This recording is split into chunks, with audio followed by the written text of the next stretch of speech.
Jung discovered something about highly perceptive people that he called dangerous.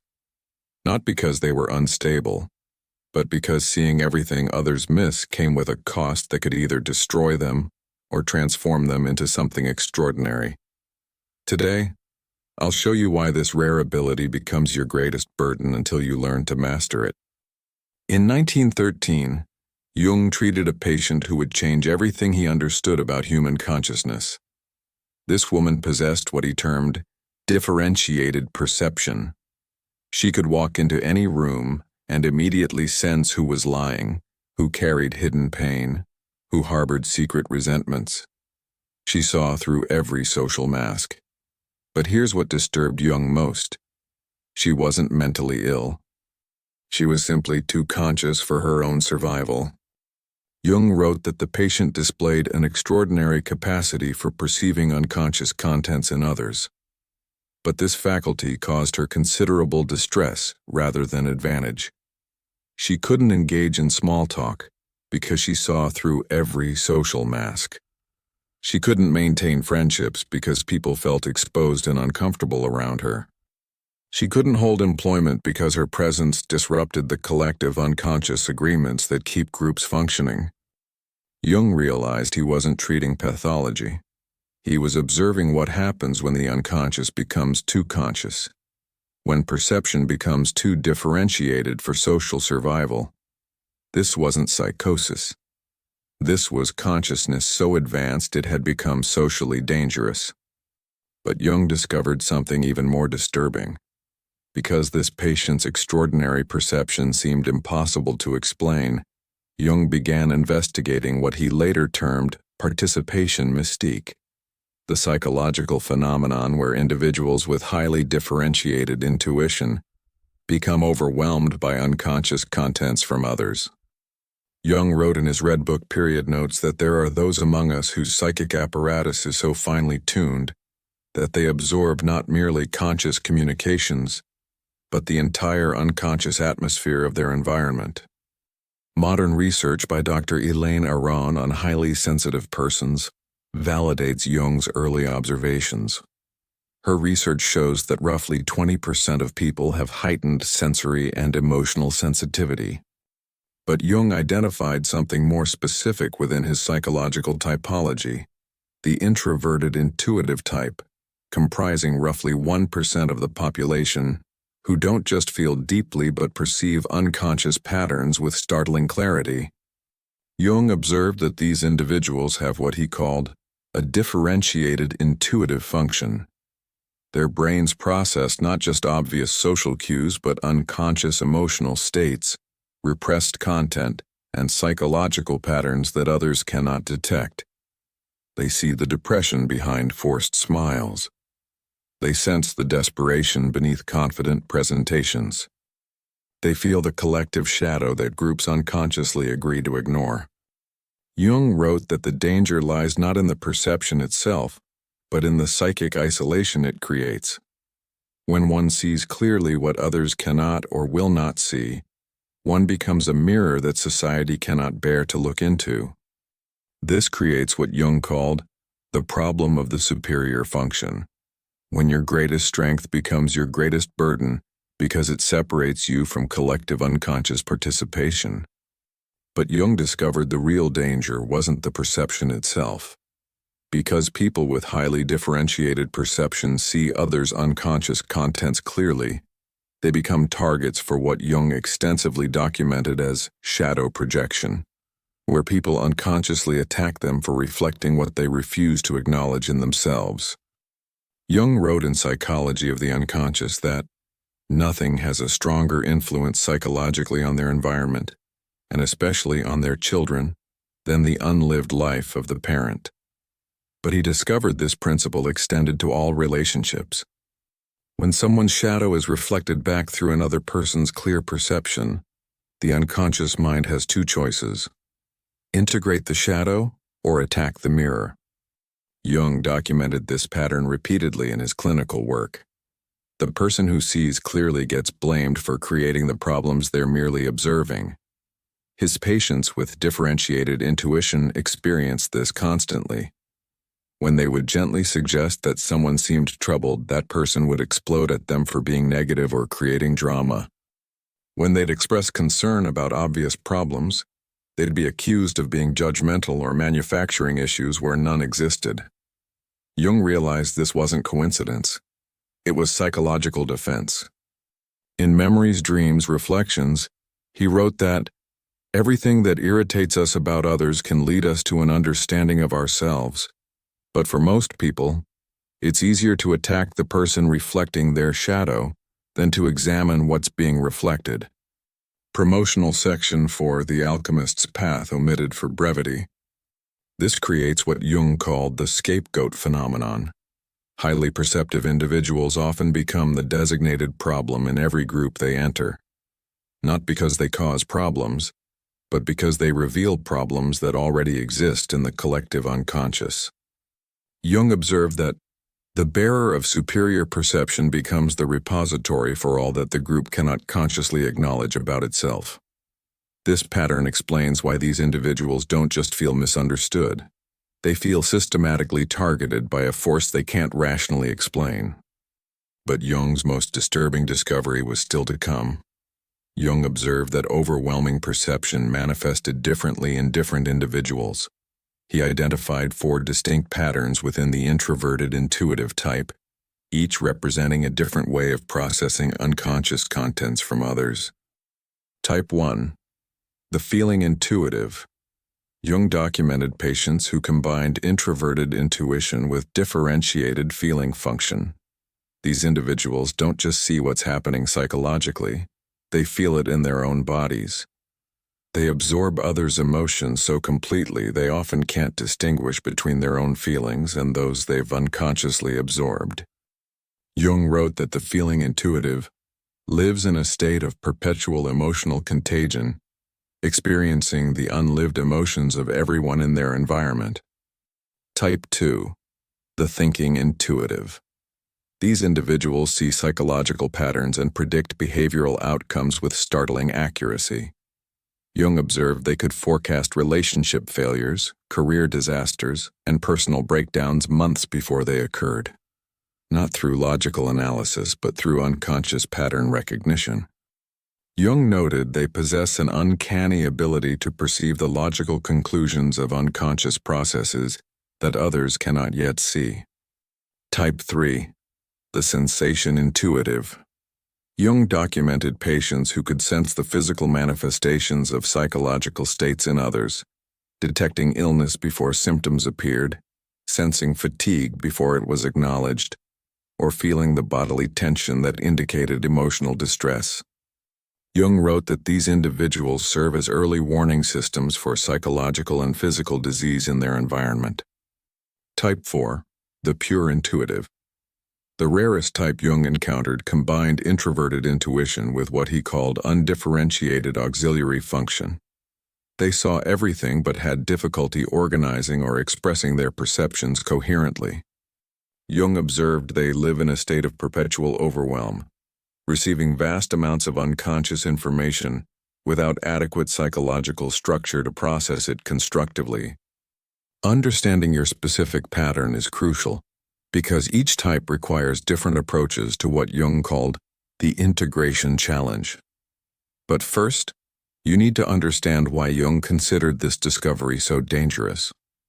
Because Jung observed the devastating effects of undifferentiated perception on his patients, he concluded that seeing everything without proper psychological integration posed genuine dangers to both individual and collective well-being.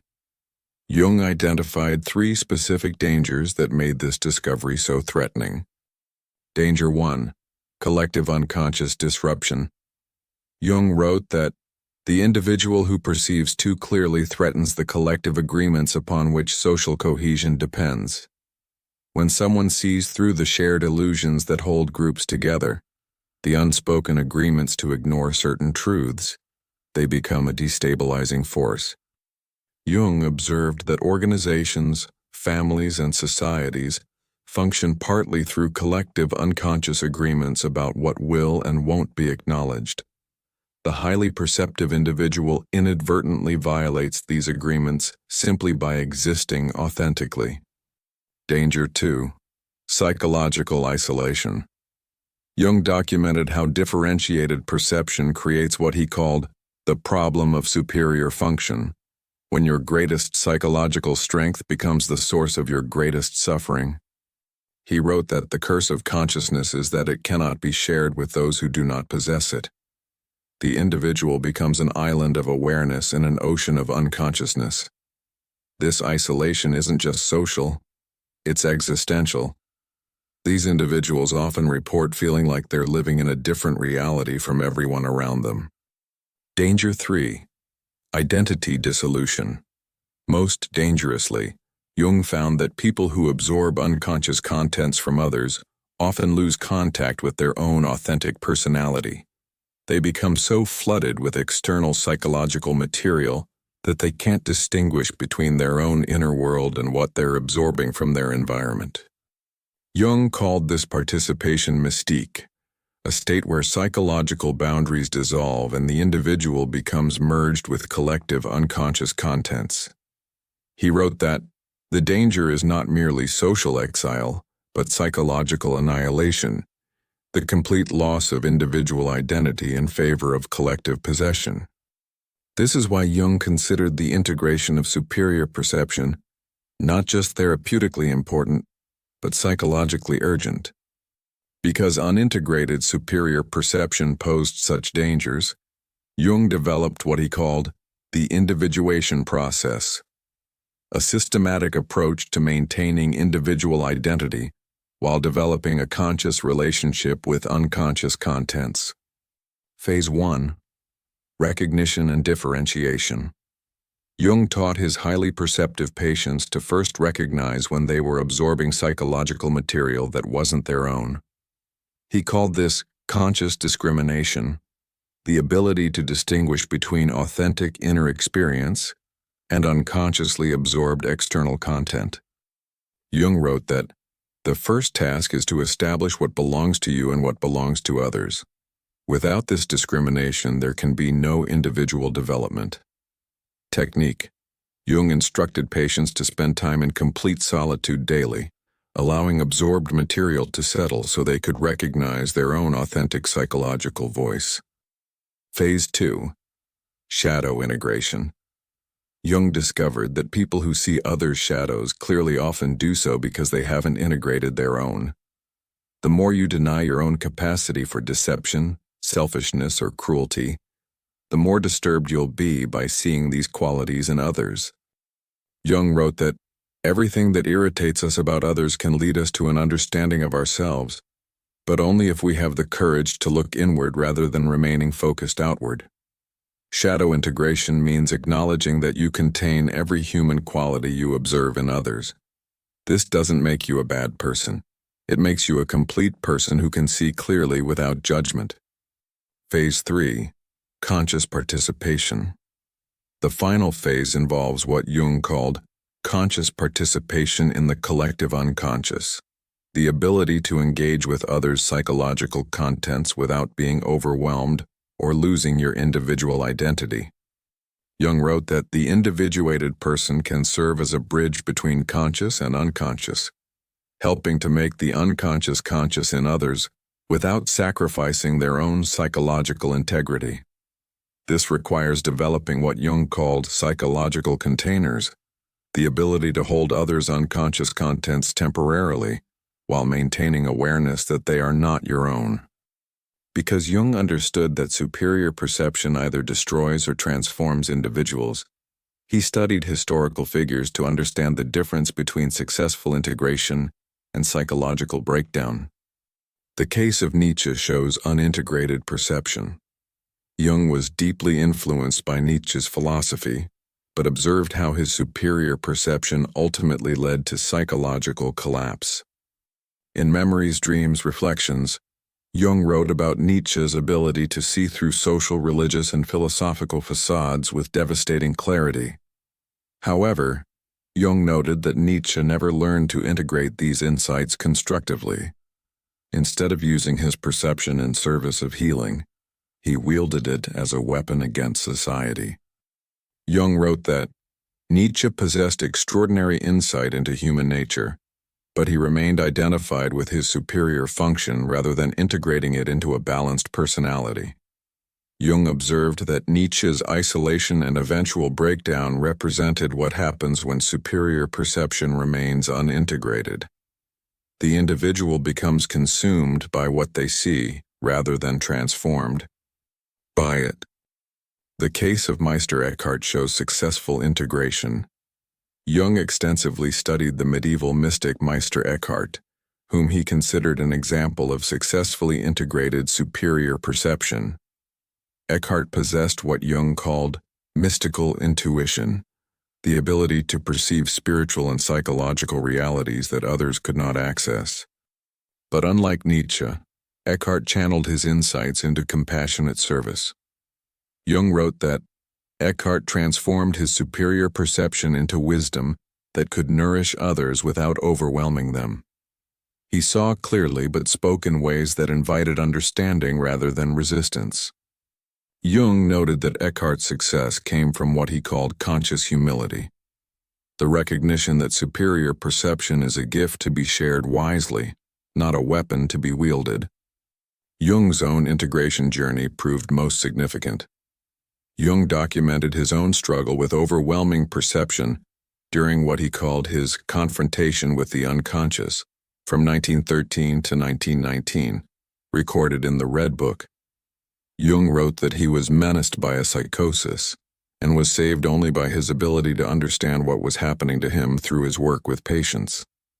His superior perception of unconscious contents, both his own and others, nearly destroyed him until he learned to integrate these experiences consciously.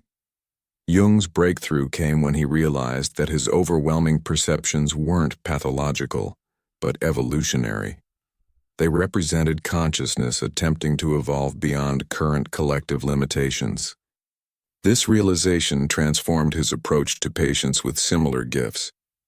Because individuals with superior perception often face isolation, Jung emphasized the crucial importance of finding what he called the few who understand, others capable of engaging with differentiated consciousness without defensiveness.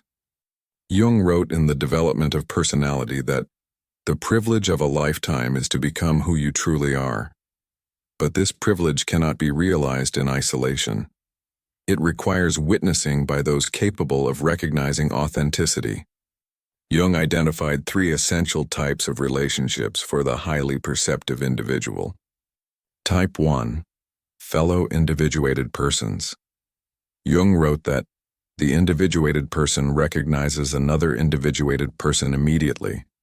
There is a quality of presence, an authenticity that cannot be fabricated.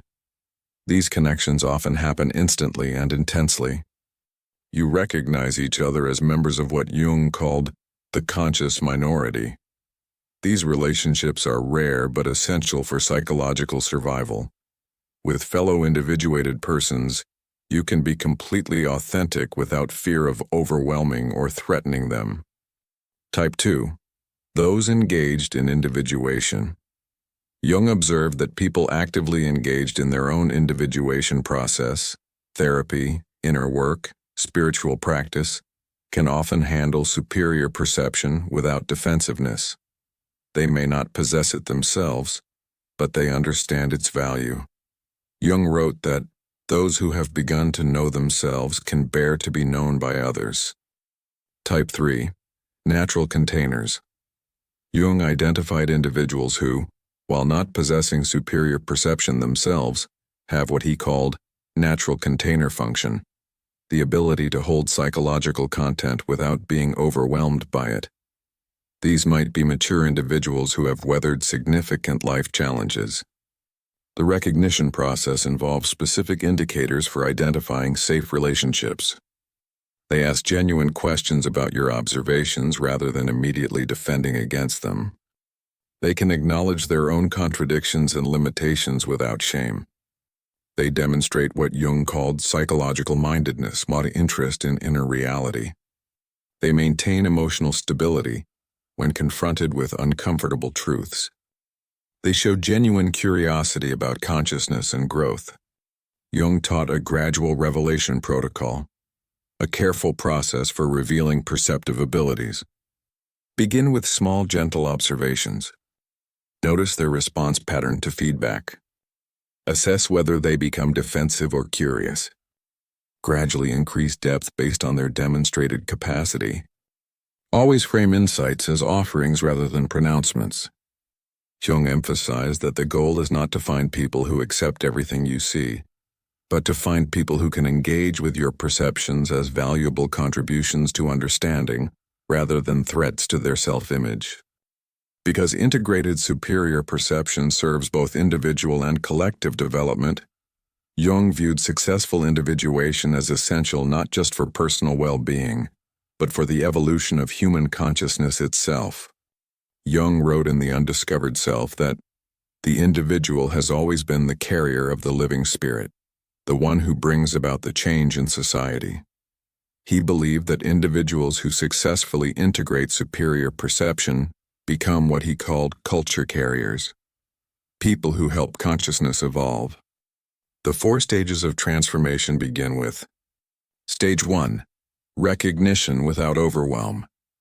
The first transformation occurs when you learn to acknowledge your perceptive abilities without being crushed by them. Jung called this conscious acceptance of the superior function. Jung wrote that the beginning of wisdom is the recognition of what one actually is, not what one wishes to be or fears to be. Stage 2. Integration without isolation. The second stage involves learning to use your perception constructively while maintaining meaningful relationships. Jung called this social individuation, becoming authentically yourself while remaining connected to others. Jung observed that the individuated person does not withdraw from the world, but engages with it more consciously. Stage 3. Service without sacrifice. The third transformation happens when your perception becomes a gift you offer rather than a burden you carry. Jung called this conscious participation, using your abilities in service of others without depleting yourself. Jung wrote that the privilege of a lifetime is to become who you truly are and then to offer that authentic self in service of the whole. Stage 4. Legacy without attachment.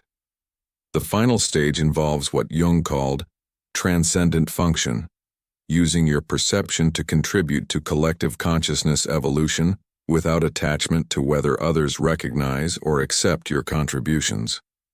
Jung observed that the individuated person works for the future, not for personal recognition in the present. The integration becomes cultural medicine. Jung believed that individuals who successfully integrate superior perception serve a vital evolutionary function. They see what collective consciousness is not yet ready to acknowledge, helping to prepare humanity for necessary developmental steps. Jung wrote that what is not brought to consciousness comes to us as fate.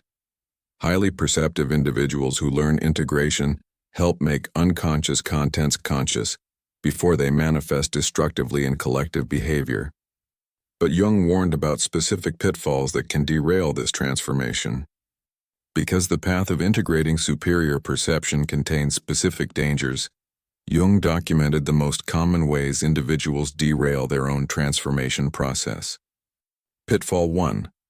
The inflation trap. Jung wrote extensively about psychological inflation, when individuals become identified with their superior function rather than integrating it consciously.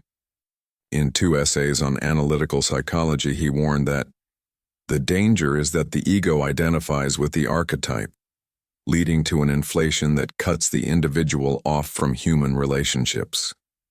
Highly perceptive individuals often fall into what Jung called the prophet complex, believing they must save everyone from unconsciousness.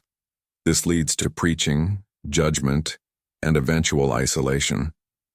Jung observed that the moment one believes oneself to be the bearer of absolute truth, one has fallen into the trap of unconscious possession by the very forces one seeks to understand. Pitfall 2. The withdrawal justification. Jung documented cases where individuals used their superior perception to justify complete withdrawal from society. They convinced themselves that others were too unconscious to be worth engaging, which Jung recognized as spiritual superiority masquerading as wisdom. Jung wrote that, "True individuation requires engagement with the unconscious world, not escape from it. The hermit who withdraws from life has not transcended it, but has been defeated by it." Pitfall 3. The helper's high.